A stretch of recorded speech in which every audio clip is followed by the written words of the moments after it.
Hello mga kasorbetes, ako nga pala si Kuya Jess.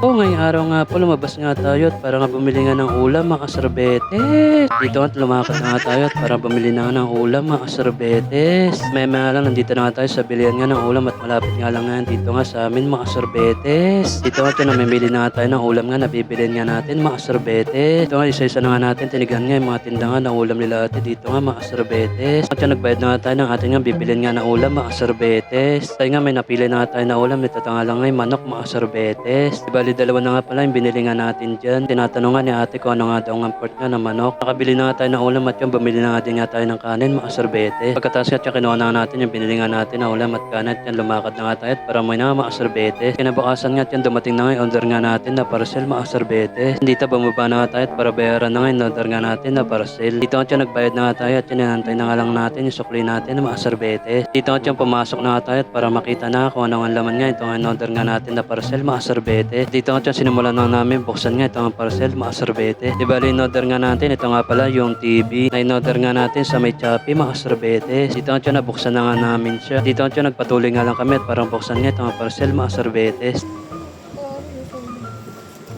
Wait lang. May remote. Ano pangarap mo, Jess? Kasi na ni Jessica Sorot. Ang ganda rin pala eh. Sabi ko, maboboring na ako sa mga ano nila, Clark. Kalula eh. Ano yun, bakasan saan eh.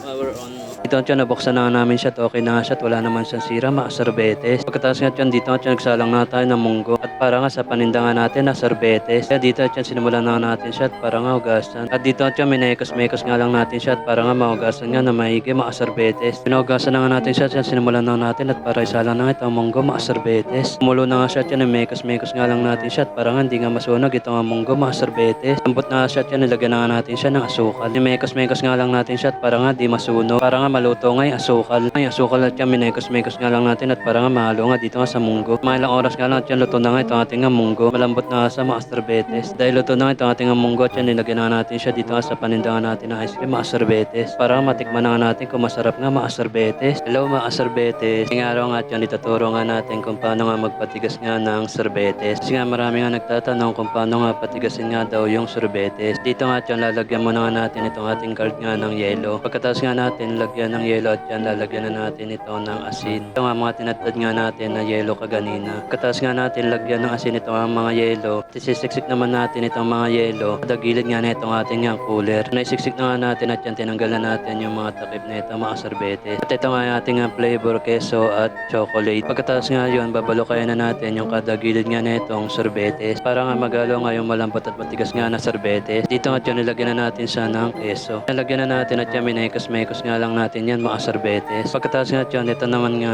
chocolate flavor. Tayo nga minekos-mekos nga lang natin yan at hanggang magalo nga yung matigas at malambot nga na sorbetes. Tapos nga yun nilagyan na natin ito ang mga yelo nga ng asin. Ito nga yun dinagdagan nga natin at nga siya ng tinadtad nga na yelo. Para nga ibabad nga itong ating nga sorbetes. Pagkatapos nga natin lagyan nga ng yelo at yan nilagyan na nga natin siya ng asin. Yan lang hanggang dito na lang. Paalam.